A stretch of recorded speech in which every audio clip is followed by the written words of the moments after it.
Indrajit Mookerjee is the Executive Director and Vice Chairman, now joining us on the show. Thank you for taking time out. So much to discuss, but let's begin with the fundraise, the QIP. What is the overall quantum that you're looking to raise, and what's the game plan in terms of utilizing these funds? Good morning to you.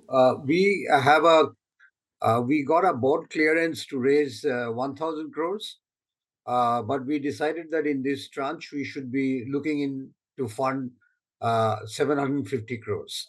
So that's the amount that we are raising. Uh, your second question is that where are we going to use this fund? Well, we have three very definite areas where we want to deploy this fund. Number one is that we would be, as you know, that we are ramping production at a very rapid pace, and in line with that, we need some working capital to come up. So a part of the fund will be used for the increased working capital in order to get to that numbers, not only in wagons but also in our foundry capacity, as well as our new SBU, which we have formed, which is a very profitable business of component and solutions. So for all these, we need some capital expenditure. So for the capex, we would require fund, and of course, at last but not the least, we want to retire some of our existing existing loan, which are bearing high interest rates. So these are the three major areas where we are going to deploy the funds.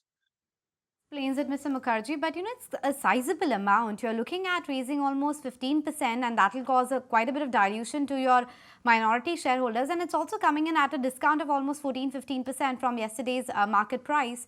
Your comment to that, and how's been the initial response in your roadshows and discussions with stakeholders? See, let me put it this way: that it's very difficult to say about the market price. So that's something which I want to avoid talking about. But we have gone on a very forward bottoms up approach. What we need to take our business to a different level. As you know, that we have already increased the production by 300%, by three times in the last 5 or 6 months. And what we intend doing is to take it up to five times by the next quarter. So by the next, I'm sorry, it's not next quarter; it's the first quarter of the next financial year. So having kept that in mind, we know how much of fund we need for capital expenditure, because we need to do certain materials handling in the debottlenecking of our plants, and we have to bring in some robotics, etc., which is the proper management tool that to get to that level, to improve quality. We want a lot of actions are going on: cost reduction, quality, etc.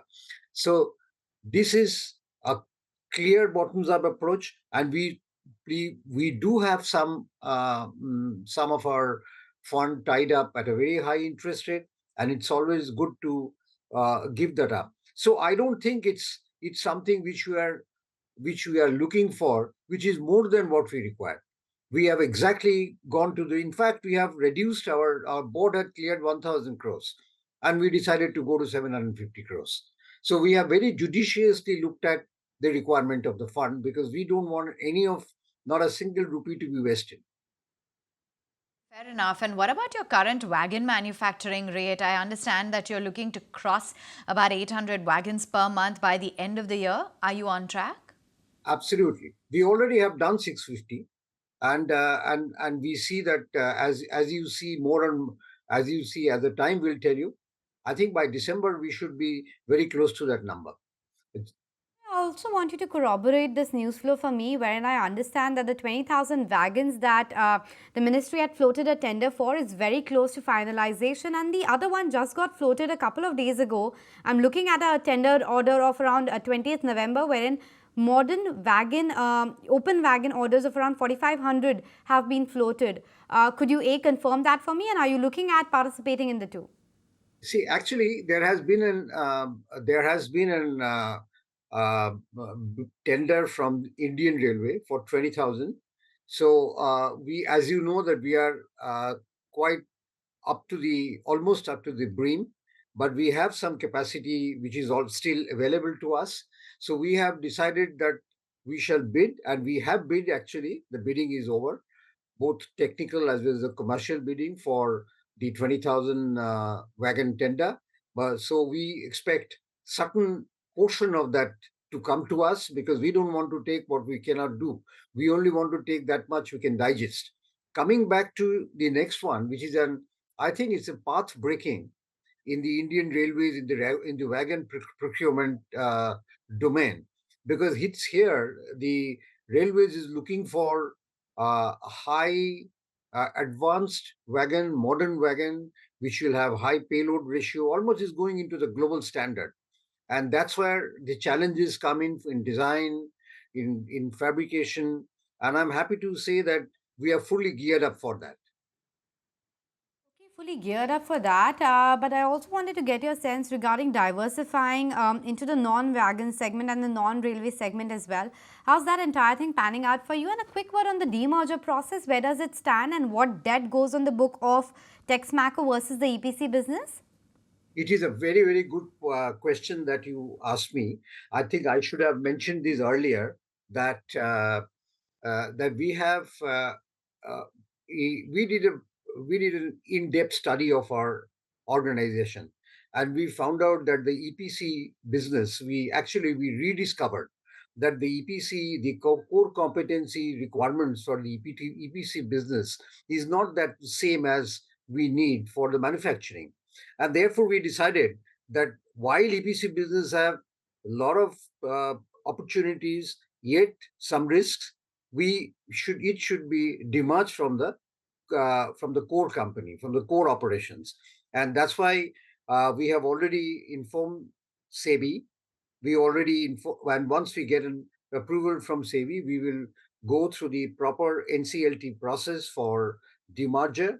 I'm expecting this NCLT process normally, as you know, takes about 8 to 9 months.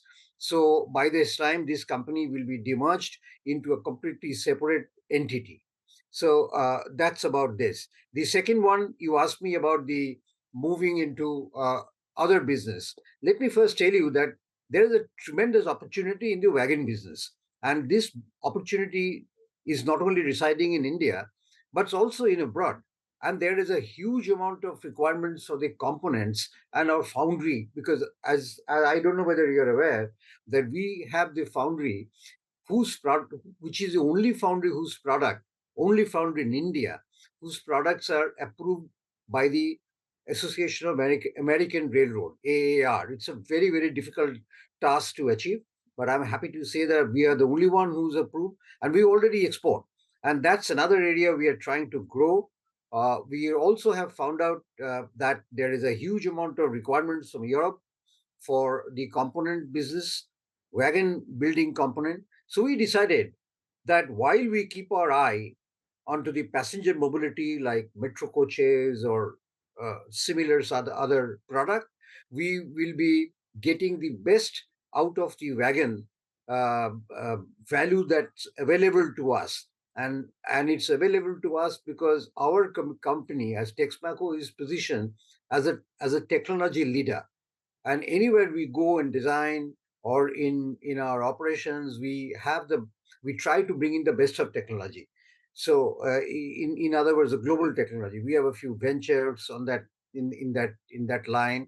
So 3 years we keep an eye on the expansion to the passenger mobility. Yes, we will move there at the right time, but get the best out of focus is Right. all on the industry. Sure. Appreciate your time. Thank you for joining in and giving us a lot more clarity on the business, how things are shaping up, and the fact that you're on track for the upcoming wagon orders.